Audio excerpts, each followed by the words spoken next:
What is going on, guys? JigsawFlex here, and I'm here today again with Bryan from the Boopinion, and today we're going to be discussing the Paper Mario Origami King gameplay Nintendo Treehouse livestream, which was actually dropped today, or actually yesterday, since this video is going to be up the next day, July 10th. And yeah, we just want to talk about our opinions on it, you know, since we've actually seen a little more gameplay, like official gameplay from Nintendo themselves, discussing like the first part of the first world, basically how you play the game and such. So Bryan, what were your overall opinions on it? What did you find interesting about seeing this live stream? Yeah, so I guess what we've kind of discussed and what you've pointed out is it's kind of like what Color Splash was supposed to be, or like a better Color Splash, where it's still got a lot of the same style, and you can already see in the dialogue that the humor is pretty similar. I know a lot of people are still kind of concerned about the battle system, but the more I watched it, I kind of thought it was better than what I was expecting. What did you think? Yeah, I felt very similar. Before we dive into the specifics, I just want to say, if you guys missed it, they showed a little bit about Picnic Road, which is kind of like the first area in Overlook Mountain, and basically the guy Ethan, the one with the headphones, he was just playing the game, telling everyone about what you do and stuff. And so we saw a little bit of the battle system, which is pretty awesome in my opinion, personal opinion. And there's puzzles apparent, kind of just like Color Splash. And to piggyback your idea of it being similar to Color Splash, not only is the humor there and the animations and design being very similar to the game, I've noticed specifically there's these holes in the world, kind of just like in Color Splash, where there's no color in certain areas, and you have to actually use confetti to fill the holes in, and that's where you get an abundant amount of coins. So I thought that was a pretty interesting thing. I thought that was something where I'm just wow, this feels like Color Splash, but done right, you know what I'm saying? Yeah, I like it because it gives you more to do, and you kind of appreciate each world more because you want to figure out, or you want to see all the unique and secret areas that are hidden in each place. Like I saw in one instance, I think Ethan uncovered a patch in the wall, and then a bunch of toads jumped out, and they gave you coins as well. Yeah, exactly. It just feels I don't know, it's just much more immersive than Color Splash, because you kind of felt in Color Splash, me personally playing through it, you can kind of just rush that game if you really want to. And in this game, it feels there's actually an incentive to get these toads. As mentioned in our previous video, toads will aid a lot in this game, specifically in battle. I guess we can move on to the battle, because Ethan specifically showed what toads can do, which they can throw stuff at the enemies. I noticed even just a split second that in one part of the gameplay, they were able to shift the Shy Guys over, and they didn't do that specifically, but the Shy Guys, I guess, were kind of scared or annoyed by the toads throwing stuff at them that they moved. So they can even still change the lineup on the Shy Guys, and additionally give hearts to Mario. So I thought that was really interesting. And out of world, notice also with the toads, like you said, finding toads through the puzzles, being a dog, being a bird, and you find them by hitting them with a hammer, that they'll open up opportunities in Toad Town, which we've speculated in the last few videos. One dude will open up an accessory shop, and then another dude will open up the battle lab, I believe. Yeah, and I think it's interesting too that, as you mentioned, that the audience is a lot more versatile than in Thousand Year Door, where I'm not sure if it's kind of sporadic or random for what they do, or it's dependent on the amount of coins you spend. But in one instance, they're seen giving Mario health back, hitting the enemies, like you said. There might be even more that they do later on. We don't even know how they're fully going to be used, but I just think it's cool how they're kind of giving the toads more of a personality, as we've outlined, and they play such a big part in this game.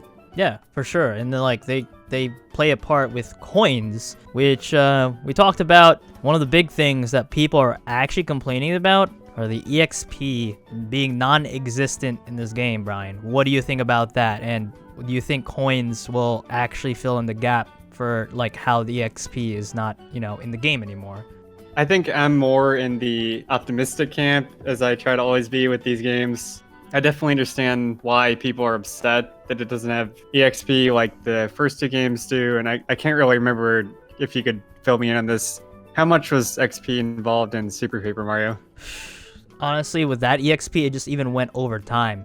It's when you keep hitting on enemies, and if you remember from the traditional Mario games, when you're hitting on enemies and like hitting blocks, do you remember there's just like this top counter where it shows like your point system? It's kind of that's basically how it was. You just hit stuff, and miraculously, if you get through 15,000 points, you get a level up. But you can't even pick a level up. It's just more HP. So I don't know why people really complain too much about the XP. I thought that it made it work. I mean, you got more health over time, and I feel like with the coin system, I feel like it'll fill in the gap. Honestly, I'm also on the optimistic side.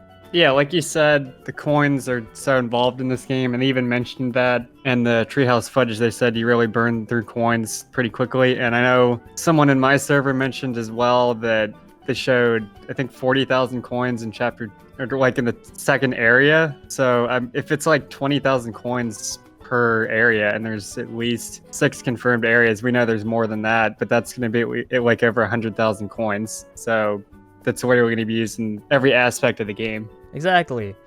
Anyway, so moving on, I guess we could talk a little bit more about the boss battles, and I guess also this is the best time to talk about the ring system.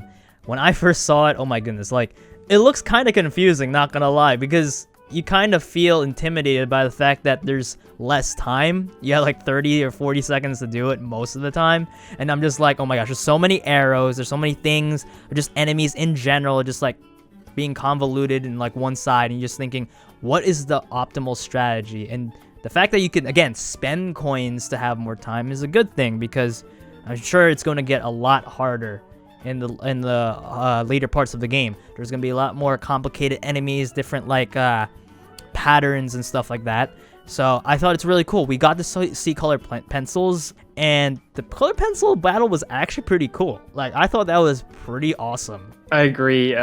When they first showed that the 4 main bosses were inanimate objects, I was pretty disappointed, but actually seeing the boss battle and gameplay footage, I'm already excited for it, and I know it's going to be a lot more challenging, like when you get to like the last one. I can't even imagine how many different arrows you have to navigate through. I'm sure I'll have to use the toads at some point to help me figure out which way to go.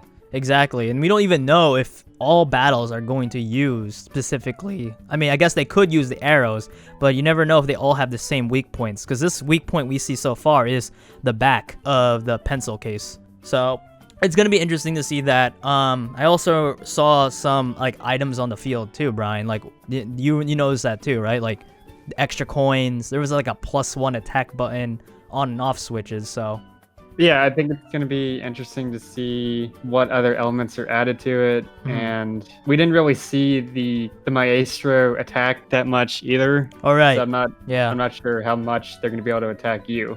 There's definitely going to be a lot more to it. I think it's going to be awesome. And before we conclude to our final thoughts of the Treehouse, there's something we also want to mention, which is the fact that before, in actually Bryan's video, you guys should check it out down below, I'll leave a link to it, we talked about actually more information about Origami King, which was like a few weeks back, and we noticed that were other like enemies or like characters you can kind of control with Olivia, which we haven't really seen Nintendo specifically say, yeah, Olivia can do these powers where you can control a bird or turtle. And Bryan here mentioned about the turtle itself. What is your speculation on the turtle, Bryan? And based on what we saw in the live stream with like the shell stones, the shellstone velumental, whatever the heck they were talking about.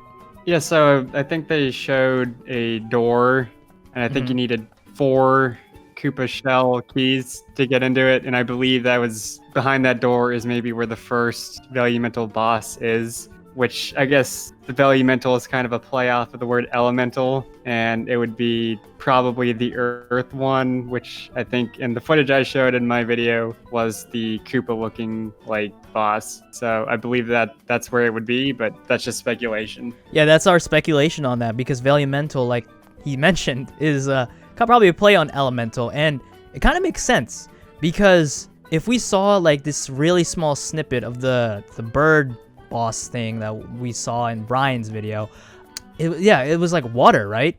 So that velumental boss or velumental partner, what do you want to call it, is water based. And then the turtle that we may potentially see inside that door could be, like you said, earth. So hopefully it has a reoccurring theme of just elemental stuff, fire, earth, water, whatever it may be. That will add a lot to the gameplay. So that's something we've never seen, and I'm super excited to just experience it myself next week. Yeah, and I think one of the ones I showed, it was Olivia as a bluebird. So I'm guessing that was the water elemental, and then there was a fire one. So I'm not sure if you were able, how many different ones there are, but that'll be interesting to see. For sure. So I mean, there's nothing else to say about that. It was just more of just us experiencing the game ourselves. So we're moving on finally to our overall thoughts of the game and what we saw basically in the Treehouse presentation. So for me, is that I think people are honestly overreacting. When I saw the video uploaded, as I didn't see this live, literally it only has a 70% like ratio, and I think it's more because they're disappointed in the fact that the EXP is gone. They think the game will be crap, but honestly, I'm just so compelled by this battle system, and I keep saying this, but I think it's Color Splash done right. It has the presentation of Color Splash, even the animations are very similar, has the specific like moves such as Sticker Star / Color Splash, which I didn't really hate. I just hated how they were executed, how they were consumables. Like, sure, this seems like consumables again, but as we mentioned before, again, in Bryan's video, if you haven't checked it out, they break over time. So it's not just like a one-time use type of thing. So I think they figured out what can work in this new modern Paper Mario style. And again, the Wii U version had such an interesting and unique idea, but I think a lot of people just don't like as much because it was executed poorly, and the battle system was just like, yeah, why do I need a battle? I could just leave and save my cards for like boss battles. And also the world map system was kind of garbage because it felt like the traditional Mario map style. Like this one's like more open world now, so I'm sure other people will be appreciating the fact that it'll go back to kind of like the original Paper Mario world style. And yeah, overall, I think it'll have a great story. It seems very interesting. The funny dialogue, as we mentioned, is there. It's a very colorful game, as it seems. And now with it, again, being back with all like these kind of original roots while incorporating a great battle system, I think Origami King will definitely be fun and good. I don't really have any disagreements with what you just outlined. I would say, too, as we mentioned, I think in one of the earlier videos where I said, guys, don't expect this to be Thousand Year Door, don't expect this to be Color Splash. It's going to be like something kind of in the middle, which is what I feel like we've kind of seen so far, and just kind of take it for what you will and just enjoy the game. Don't always want it to be Thousand Year Door or Paper Mario 64. And I think that's why a lot of people are still getting hung up on the no experience, but I think you'll find that the coins will make up for a lot of that. And they've already shown a lot of reasons why you would want to battle instead of just skipping the battles like you would in Color Splash. So for all those reasons and like the usual humor and story and style, it's always had that in Color Splash and Sticker Star in the previous games. I'm really excited for this game. Yeah, and with that, thank you guys so much for watching. Like Bryan said, he's super excited for the game. I'm super excited for the game. This game comes out July 17th. I don't know if we're going to see, again, any more, like, new trailers or anything, because since it's just going to be a week from now. But I think I am pretty much, like, settled. I'm definitely going to get this game. I'm probably not going to see too much of the game because I don't want to spoil too much for myself. And, yeah, if you guys enjoyed, be sure to drop a like. Again, more Paper Mario stuff coming in the future. I am definitely going to be doing a live stream of this game. And maybe we'll even do potentially a review together. We don't know. Like, if we like this game so much, we probably do a review. Maybe do other Paper Mario Origami King related videos in the future. So stick around with that. And with that, thank you guys again. I've been JigsawFlex. And that guy in the back is... the Boopinion. Thank you guys again. We'll catch you all next time. Peace. See ya.